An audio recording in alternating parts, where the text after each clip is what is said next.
Once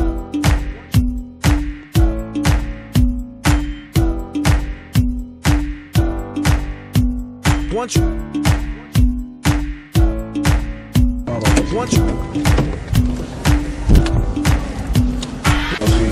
Almarenas po.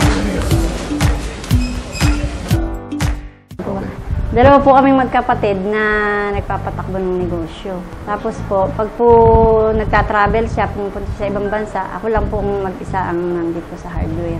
Ako po tiga-record ng mga benta, saka po cashier, ayun. Bali ako po talaga nagmamanage. Meron po akong cancer sa breast, stage 2B. Sabi po ng doktor, kailangan totally nang tanggalin yung aking breast. Okay.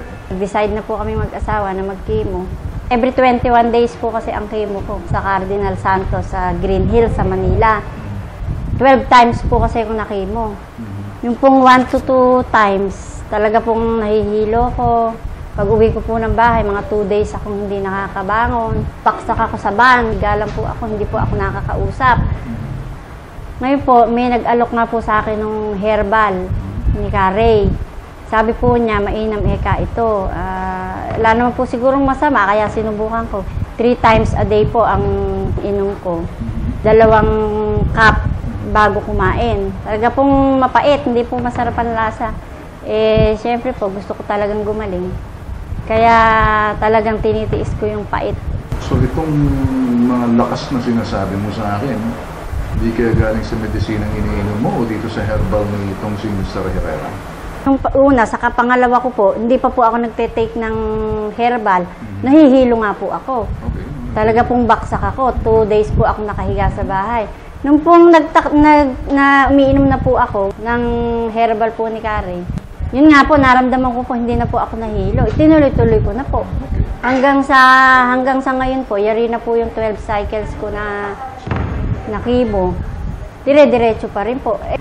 Nung pong nag-take nga po ako nung pangatlo kong chemo, pag uwi po namin, nagtataka pa po yung mga nurse doon. Sabi po sa akin, "Ma, magpahinga muna kayo." Ay, hindi nakako, kaya ko nakako. Tatayo na po ako. Pagdating ko po sa van, iniintay ko pong ako mahilo iniintay ko po ako bumaksak dahil gano'n nga po yung nararamdaman ko talaga. Hindi po ako nahiga sa van. Hindi na po ako nagsusuka. Yun ang naging epekto sa akin. Pagkayari ko pong kimuhin, nag-ESM pa po ako. Kumusta naman ang kalagayan ko sa stage 2B breast cancer? May annual check-up po ako Kumpleto po yun. After 3 days, sabi ko, "Doktora, ano po lagay nung aking very good," sabi po niya. Negative eka lahat. Alam ba ng doktor mo na umiinom lang? Opo. Sabi po niya sa akin, wala namang masama kasi food supplement yan. Kasi po sinabi ko talaga sa kanya, "Dok, ako yun ang naging epekto ng pag-inom ko noon. Hindi po ako talaga nahihilo. At hindi po ako nagsuka. Mainam," sabi po niya. Ala po siyang sinabing tigilan ko. Ang sabi po niya sa akin, "Kung yan ang makakabuti sa'yo, wala namang masama." Ikaw naman ang pakiramdam, natutuwa ka? Sabi, opo, napakahirap po nung hindi ka makakain, hindi nagsusuka ka. Ramdam ko po talaga yung ginhawa na ibinigay sa akin. Hanggang kailan mo iinumin? Hanggat kaya po ng aking katawan.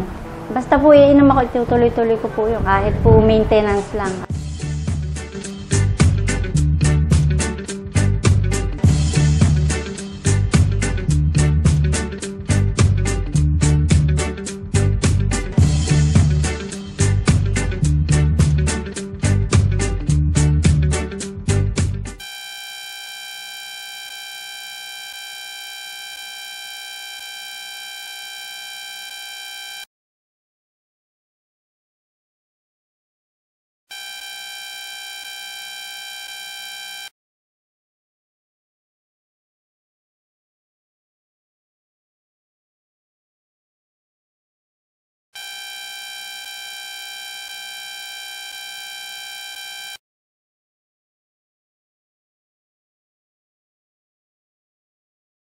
Minabuti ko po sapagkat kung pupunta pa kayo sa main office, napakalayo. Kaya naglagay po kami yung pong cell number na nakalathala sa ilalim ng screen na ito.